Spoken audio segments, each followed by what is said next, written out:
ہم مدینے کی گلی میں پھر دوبارہ چلتے ہیں۔ حضرت عمر رضی اللہ تعالیٰ عنہ کا دربار لگا ہے۔ ایک شخص کو پکڑ کر لوگ لے آتے ہیں کہ اس شخص نے ہمارے باپ کو قتل کر دیا۔ حضرت عمر رضی اللہ تعالیٰ عنہ نے پوچھا کیا ماجرا ہے بھائی؟ اس نے کہا جی واقعی میں ان کے باپ کا قاتل ہوں، لیکن میں نے قصداً قتل نہیں کیا۔ ہوا یہ کہ میں ایک مسافر ہوں، جا رہا تھا، راستے کے اندر سبز چراگاہ تھی، میرا اونٹ بھوکا تھا، اس چراگاہ میں داخل ہو گیا۔ اس کے بوڑھے باپ نے پتھر اٹھایا اور میرے اونٹ کو مارا، اس کی آنکھ نکل گئی۔ مجھے بڑا غصہ آیا، میں نے وہی پتھر اٹھا کر اس کے باپ کو دے مارا، لیکن وہ ایسے ٹکانے پہ لگا کہ اس کا باپ فوراً فوت ہو گیا۔ میرا قصد اور ارادہ نہیں تھا، لیکن بہرحال میں اس بات کا اقراری ہوں کہ میں نے اس کے باپ کو قتل کر دیا ہے۔ آپ جو حکم سنائیں میں اس کو قبول کروں گا، لیکن میں ایک مہلت مانگتا ہوں کہ میرے دوست، میرے بھائی کی کوئی رقم میرے ذمے ہے، میرے پاس اس نے امانت رکھی ہوئی ہے، اور وہ مجھے پتا ہے کہ میں نے کہاں چھپا کے رکھی ہوئی ہے۔ اگر آپ فیصلہ کر دیتے اور میری گردن کاٹ دی جاتی ہے تو وہ امانت جو میں نے رکھی ہوئی ہے سنبھال کر کے، میرے علاوہ کوئی جانتا بھی نہیں ہے، تو وہ اس تک کون پہنچائے گا؟ اگر آپ مجھے 3 دن کی مہلت دے دیں تو میں جا کر کے اس کی امانت اس کو واپس کر کے پھر واپس آؤں گا، پھر یہ پھندا پھانسی کا میں اپنے گلے میں ڈلوانے کے لیے تیار ہوں۔ حضرت عمر رضی اللہ تعالیٰ عنہ نے فرمایا کہ کوئی شخص تیری ضمانت دے دے تو ہم تجھے چھٹی دینے کے لیے تیار ہیں۔ اس نے دائیں بائیں دیکھا، پورے مدینے میں اس کا کوئی شناسہ ہی نہیں تھا، واقف ہی نہیں تھا، ایک اجنبی شخص تھا۔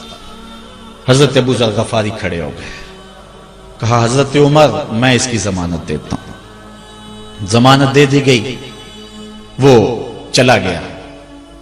تیسرے دن وعدے کا جو وقت تھا، لوگ جمع ہو گئے، دربار لگ گئے، ابھی تک آنے والا نہیں آیا۔ لوگوں نے کہا ابو ذر تو نے غلطی کی ہے، ایک اجنبی کی ضمانت دی اور ابھی تک وہ نہیں آیا، اور میاں صاحب فرماتے ہیں ایک بار جو پھائیں اڑ جاندے اور پھر کدی نہ پھنس دینے۔ ظاہر ہے وہ چلا گیا، واپس تو نہیں پلٹ کے آئے گا، اسے پتا ہے کہ آگے سیدھی سیدھی میری موت ہے، تو تم نے یہ کیا غلطی کی؟ خیر آپ نے فرمایا کہ اگر وہ نہ آیا تو یہ پھانسی کا پھندا میرے گلے میں ڈال لینا، لیکن بہرحال میں نے اس کی ضمانت دی ہے۔ کچھ عرصہ بیتا کہ دور سے گرد و غبار اڑتا ہوا دکھائی دیا۔ جب صورت واضح ہوئی تو وہی شخص تھا۔ حضرت عمر فاروق رضی اللہ تعالیٰ عنہ کے دربار میں کھڑا ہو کہنے لگا حضرت کسی وجہ سے تاخیر سے پہنچا ہوں، معذرت چاہتا ہوں، اب جو حکم ہے پورا کیجیے۔ حضرت عمر رضی اللہ تعالیٰ عنہ اس کے پھانسی کے احکامات جاری کر چکے تھے۔ آپ نے فرمایا کہ ابو ذر یہ بتا کہ تو نے اس کی ضمانت کیسے دی جب تو اسے جانتا نہیں تھا؟ تو سنو حضرت ابو ذر غفاری نے کیا کہا۔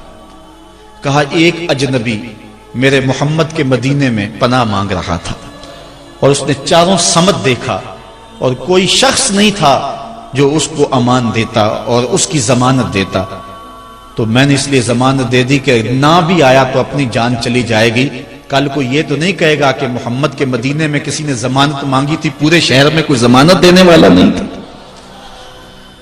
اس کو کہا کہ انہوں نے تو ضمانت دے دی، میاں اب تو بتا کہ تو چلا گیا تھا، تجھے جانتا کوئی نہیں تھا، نہ پلٹ کے آتا تو تجھے کوئی پوچھنے والا نہیں تھا، تو تو نے یہ دوبارہ موت کے منہ میں کیوں اپنا سر رکھا ہے؟ تو اس نے کہا کہ میں نے کہا کہ ایک اجنبی کی ضمانت ایسے شخص نے دی ہے جو مجھے جانتا بھی نہیں ہے، اور اگر میں نہ گیا تو لوگ قیامت تک اجنبیوں پر بھروسہ نہیں کریں گے کہ اجنبی یوں سلوک کیا کرتے ہیں۔ تو حضرت عمر رضی اللہ تعالیٰ عنہ اس کے پھانسی کے احکام جاری کیے، تو جن کے باپ کو قتل کیا تھا وہ بیٹے کھڑے ہو گئے، کہنے لگے تاریخ کی کالک ہم اپنے منہ پہ ملیں گے، ہم بھی اپنے باپ کے قاتل کو معاف کر دیتے ہیں۔ یہ ہماری تاریخ ہے، یہ ہماری کہانی ہے، لیکن آج ہم کس جگہ پہ کھڑے ہیں اور کیا ہماری صورتحال ہے؟ نہ ہمارا کردار رہا اور نہ ہمارا کوئی تشخص رہا۔ آج ہم نے اپنا تشخص بھی مٹا کے رکھ دیا، اپنے طرز زندگی بھی بدل دی، نہ ہماری باطن کی وہ روشنی رہی، نہ ظاہری وہ صورت رہی کہ ہم پہچانے جائیں کہ حضور کے غلام ہیں، بلکہ آج بھانت بھانت کی بولیاں بول رہے ہیں۔ اقبال نے کیا کہا تھا؟ اپنی ملت پر قیاس اقوام مغرب سے نہ کر، خاص ہے ترکیب میں تجھے قوم رسول ہاشمی۔ بلکہ آج فیشن کے طور پہ یہ کہا جاتا ہے جی آج کل دین پہ چلنا بڑا مشکل ہے۔ یہ آپ بھی سنتے ہوں گے، لوگ کہتے ہیں جی آج کل دین پہ چلنا بڑا مشکل ہے۔ یہ کون کہہ رہا ہے؟ جو مسجد میں آتا ہے تو موسم کے مطابق گرم اور سرد پانی دستیاب ہے، اس کے لیے ماحول ہے، اس کے لیے خوبصورت قالین بچھے ہوئے ہیں، مخملی مسلے رکھے ہوئے ہیں، جو نرم اور گداز مسلوں پہ پیشانی رکھ کر کے سجدہ کرتا ہے، وہ بطور فیشن کہہ رہا ہے جی آج کل دین پہ چلنا بڑا مشکل ہے۔ میں اس کے جواب میں کہا کرتا ہوں میاں تیرے لیے مشکل ہے یا کربلا والے حسین کے لیے مشکل تھا؟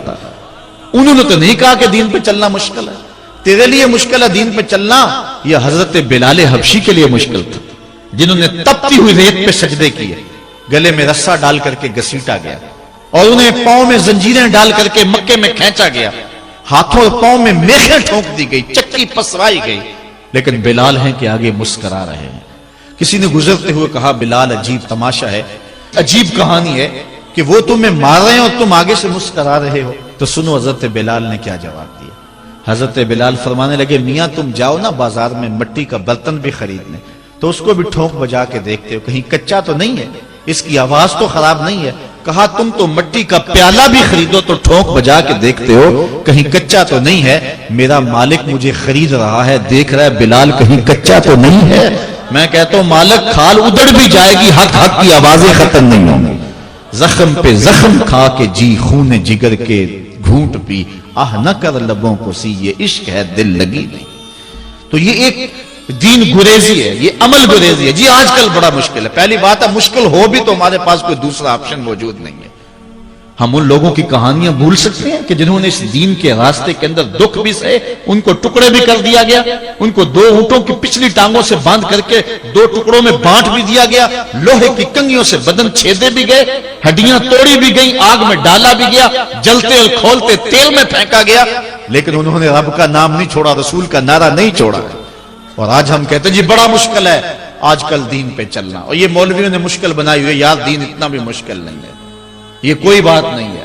ہم سر سے لے کر پاؤں تک اسلام میں داخل ہوں، یہ ہمارے رب کا ہم سے یہ تقاضا ہے، یا ایھا الذین آمنوا ادخلوا فی السلم کافہ، اے ایمان والو دین میں پورے پورے داخل ہو جاؤ، پورے پورے داخل ہو جاؤ۔ تمہاری وضاحت، انداز زندگی، طرز معاشرت یہ